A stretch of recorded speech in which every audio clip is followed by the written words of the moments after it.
C'est l'une des régions habitées les plus hautes de la planète. Le Ladakh, au nord de l'Inde, est niché au creux des montagnes de l'Himalaya. Il y règne un silence monacal. Mais comme un mauvais sort, cette quiétude est troublée tous les matins quand la grande ville de Manali s'éveille. Dès l'aube, ces rues étroites sont prises d'assaut par une multitude de petits transporteurs. Ici, il n'existe qu'un seul code de la route, savoir rester zen. Et pour tout le monde.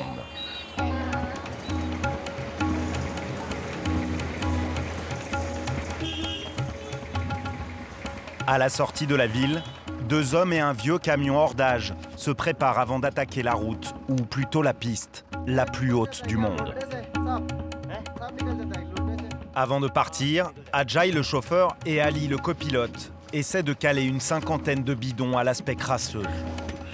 Ils contiennent un liquide précieux au Ladakh, du goudron. Dans le pays, très peu de routes sont asphaltées. Cette cargaison doit servir à en restaurer une, 500 km plus loin. Le voyage promet d'être périlleux. Ajay ne laisse rien au hasard. Quand la route est raide, le moteur chauffe rapidement. Et comme là-haut on manque d'oxygène, le moteur peut casser tout de suite. Et ça arrive souvent? Si on ne fait pas attention, c'est la panne. Ali vérifie chaque roue. Si un pneu éclate, c'est une chute assurée dans le ravin. S'il y a des cailloux dans les pneus, on risque de crever. Il faut les retirer avant de prendre la route, sinon c'est dangereux.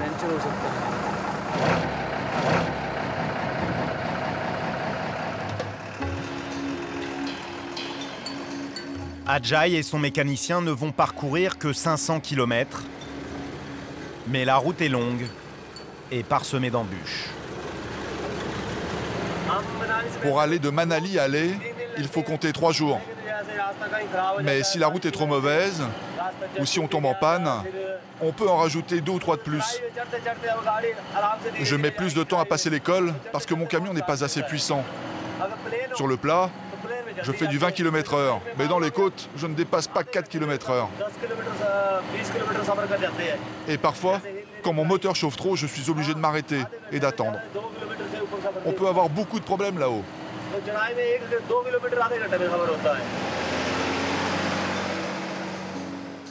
Arrivé au pied de la montagne, le goudron laisse place à la terre.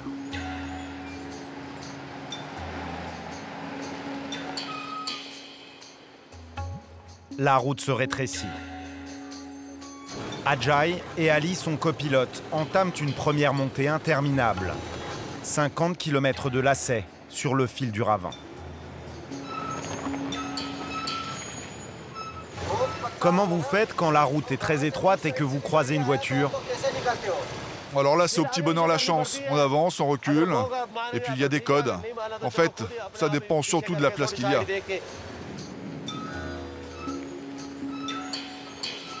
Les premiers croisements se font au millimètre près.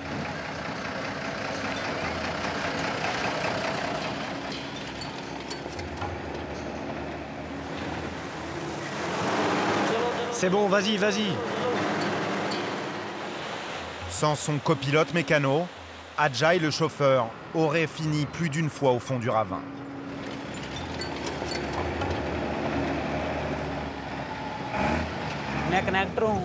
Mon travail, c'est de vérifier l'état des roues. Je vérifie qu'elles ne sont pas crevées. Et puis quand on double, il ne faut pas qu'elles sortent de la route. Il faut faire attention aussi aux virages très serrés dans la montagne. Parce que le chauffeur ne peut pas voir si une voiture arrive. Je suis là pour le prévenir. Je m'assure que la route est assez solide, sinon on peut facilement avoir un accident.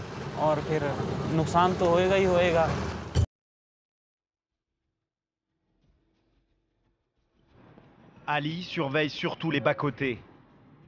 Car à certains endroits, c'est de l'ordre du miracle s'ils tiennent encore. Un vrai piège pour les camionneurs. Pendant 9 mois, l'accotement a subi les assauts de l'hiver. À cette époque-là, le thermomètre frôle les moins 40 degrés, des températures extrêmes qui font exploser le bitume et la roche.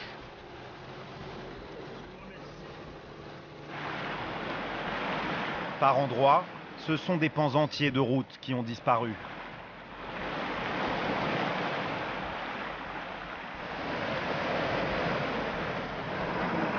Mais l'hiver n'a pas fragilisé que le bitume.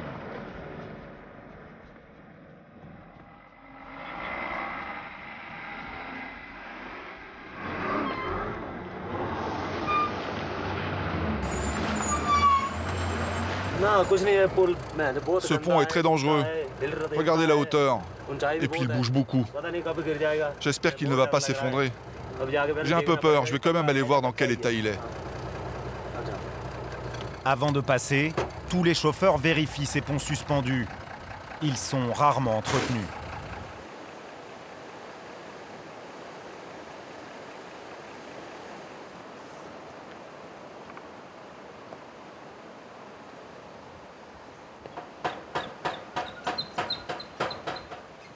Ce pont supporte tout juste 9 tonnes. Et mon camion pèse 9 tonnes justement. Il va falloir vraiment que j'avance tout doucement. Regardez-moi ces planches. Elles sont vraiment très abîmées. Il ne faut surtout pas que je coince une de mes roues dans un de ces trous.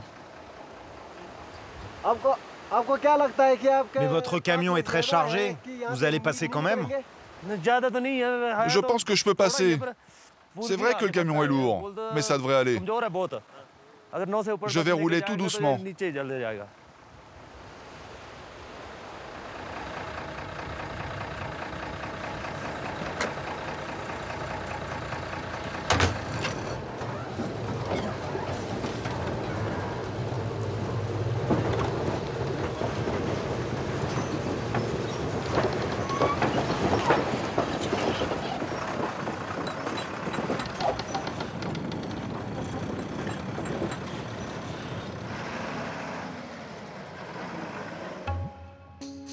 Contrairement au reste de l'Inde, le Ladakh ne subit aucune mousson.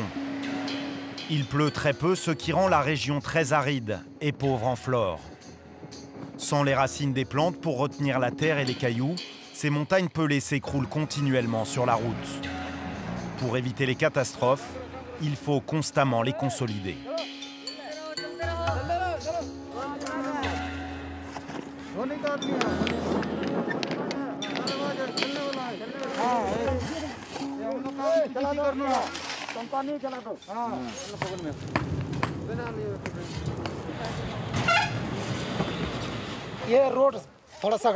Il vient d'y avoir un accident là-bas. C'est la route pour aller à Leh. On est en train de l'élargir avec une seconde voie.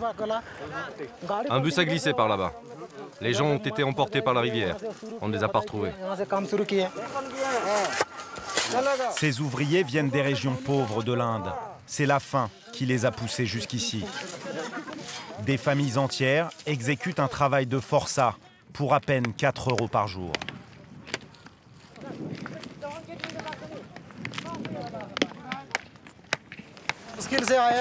On vient du Jharkhand pour travailler et gagner un peu d'argent. On travaille ici pendant 5 mois. On arrive au mois de mai et on repart en octobre. Il y a peu d'oxygène ici. Au moindre effort, on a vraiment du mal à respirer. C'est un boulot très dangereux.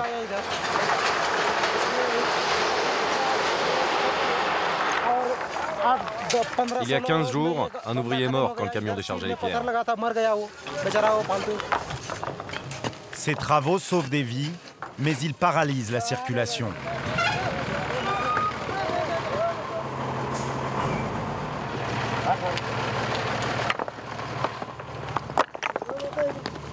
Ajay a perdu beaucoup de temps dans les embouteillages.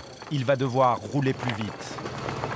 S'il prend une journée de retard, son employeur va lui retirer une partie de son salaire.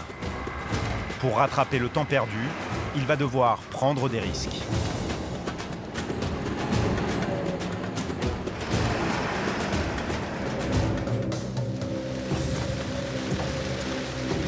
Depuis des heures, Ajay roule sous une pluie torrentielle.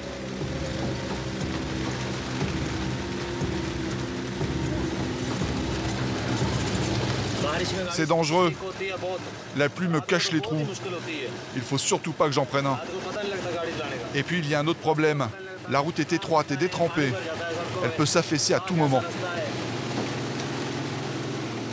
La route se transforme peu à peu en une piste boueuse. Ali et Ajay ne sont pas très rassurés. Pourtant, cela fait 6 ans qu'ils font ce trajet toutes les semaines.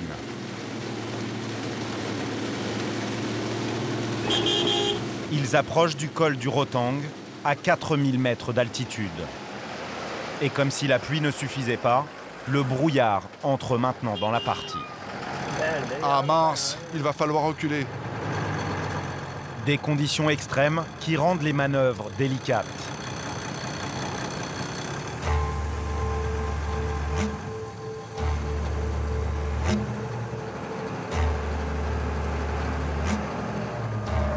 Le ravin n'est jamais très loin.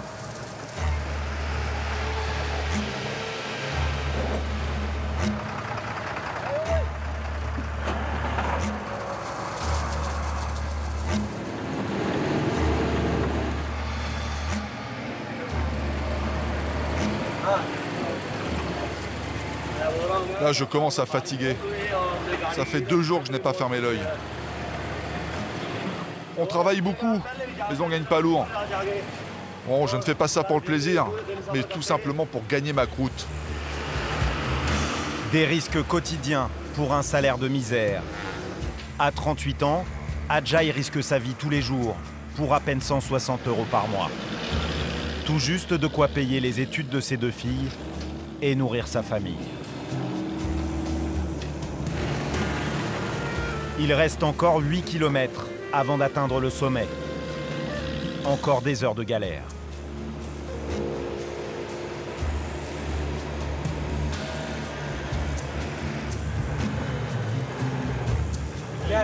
Qu'est-ce qui se passe? Ah, je sais pas. Allez, avance, toi. J'ai l'impression qu'on est bloqué. Va voir ce qui se passe devant.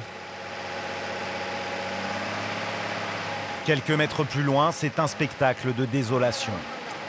Des dizaines de véhicules sont enlisés, bloqués par la boue.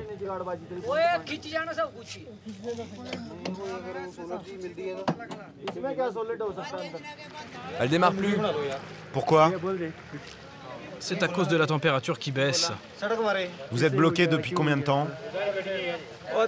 Ça fait 30 minutes dans cette foutue boue. Vous n'y arriverez pas comme ça. Il faut la tirer.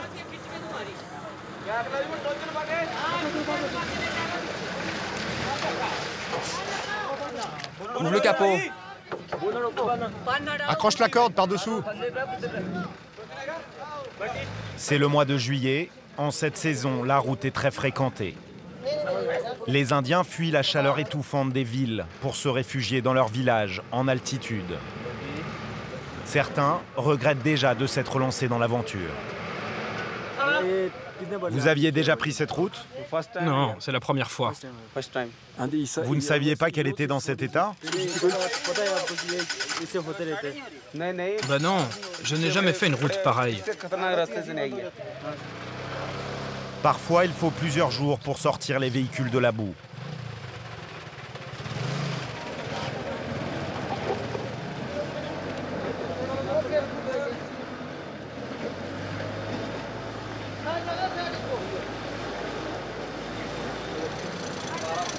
Ça y est, la route semble dégagée.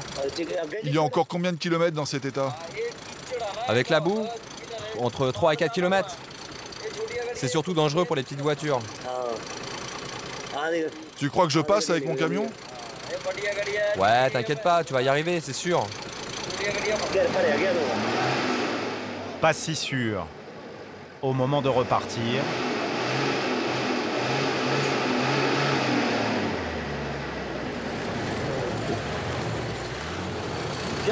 Il faut mettre une pierre. Attends, je vais demander de l'aide. Vite, vite, vite. Allez, on pousse. C'est parti.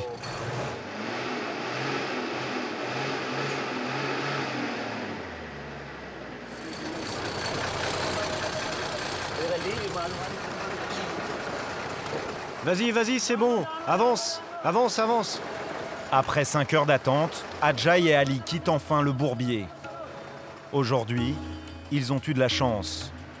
La dernière fois, ils étaient restés bloqués 8 heures.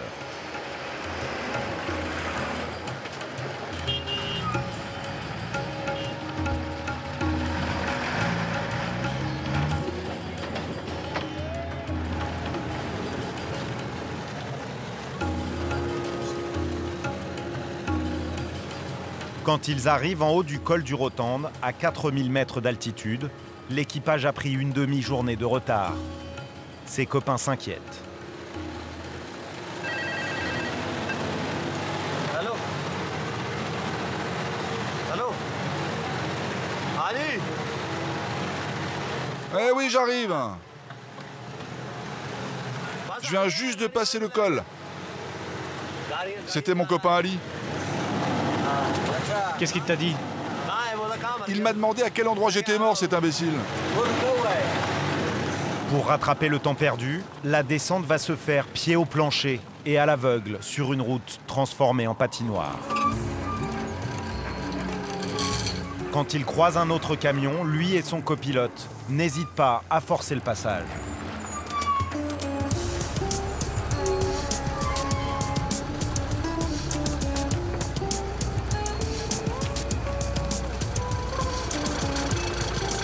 Vas-y, tu peux avancer un peu. Ah non, c'est pas possible, on va se retrouver coincé. Courageux mais pas fou, il recule.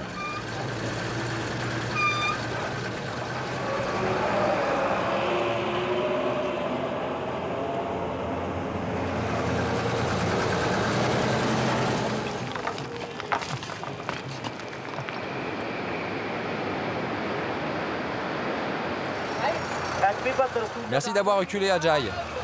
T'as pris des risques, hein? À charge de revanche.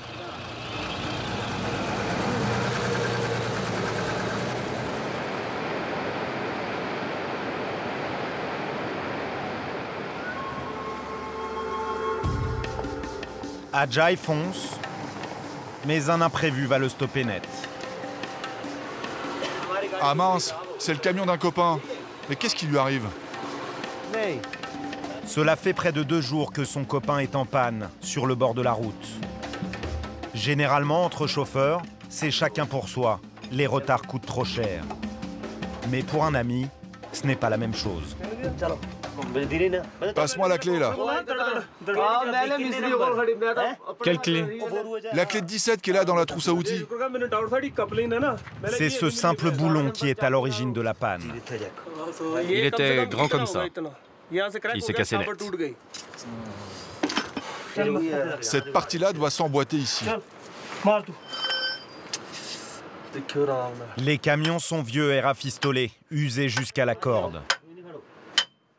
La mécanique ne résiste jamais très longtemps sur ces routes défoncées. Fais attention à ne rien casser d'autre. Depuis hier soir, j'ai perdu au moins 17 heures à cause de cette panne. Ce retard va me coûter cher. Ça va me faire perdre au moins 150 euros. En combien de temps vous gagnez 150 euros? 15 jours. Maigre récompense à la couleur peu naturelle. C'est quoi ça? Des courcourets. Des chips, quoi. Et ces couleurs, c'est fait comment? Ben, je sais pas. C'est fabriqué dans une usine. Personne ne sait comment ils sont fabriqués, mais ça ressemble pas vraiment à de la nourriture. Face au danger, s'il pouvait faire autrement, Ajay rendrait son volant immédiatement. Sa vie de chauffeur, il ne l'a pas choisie, c'est le seul métier qu'il connaisse. Et son permis lui a coûté trop cher pour s'arrêter maintenant. Pour une fois, la montée du Taglanla s'est faite sans encombre. À 5360 mètres d'altitude, ce col est un des plus hauts du monde. Ajay fait une courte pause pour habituer son corps au manque d'oxygène. Il y a très peu d'oxygène à cette altitude. On s'essouffle vite. Parfois, ça provoque un mal de tête terrible. Et parfois, la mort.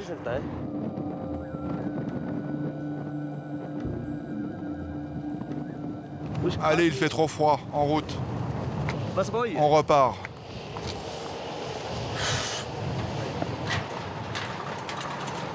C'est bientôt la fin de son voyage.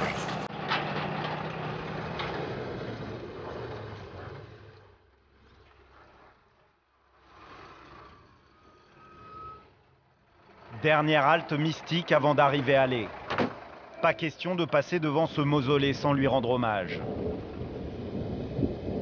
Il y a quelques années, à cet endroit, un chauffeur est décédé d'une mort violente. Depuis, selon les camionneurs, son fantôme hante cette partie de la route.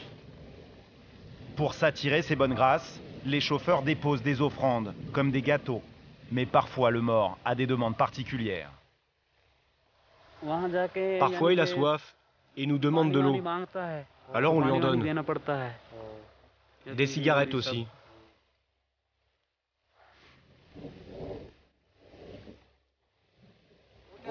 C'était un mécanicien. Il est mort en faisant son travail. Alors maintenant, il protège tous les camions de la route. Il est là pour veiller sur nous.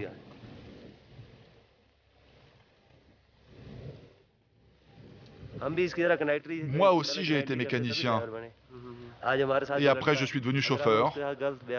Lui, il n'en a pas eu le temps.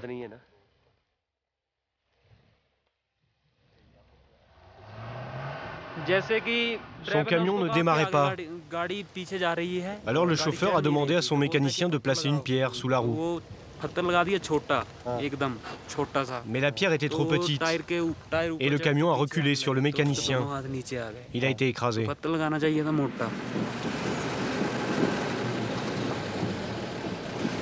Depuis son départ de Manali, Ajay conduit sous tension. La fatigue commence à se faire sentir.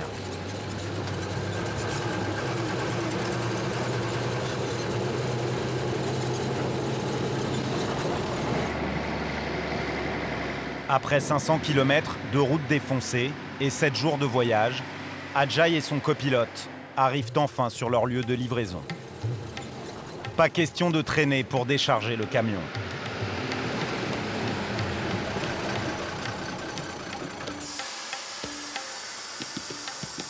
Allez, il faut se dépêcher de vider le camion. Les 9 tonnes de goudron sont débarquées en un rien de temps. Mais ces quelques minutes grappillées n'empêcheront pas son patron de les mettre à l'amende. Ils ont mis 2 jours de plus que d'habitude.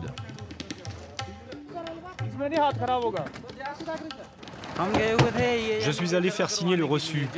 Sans ce papier, on ne peut pas être payé.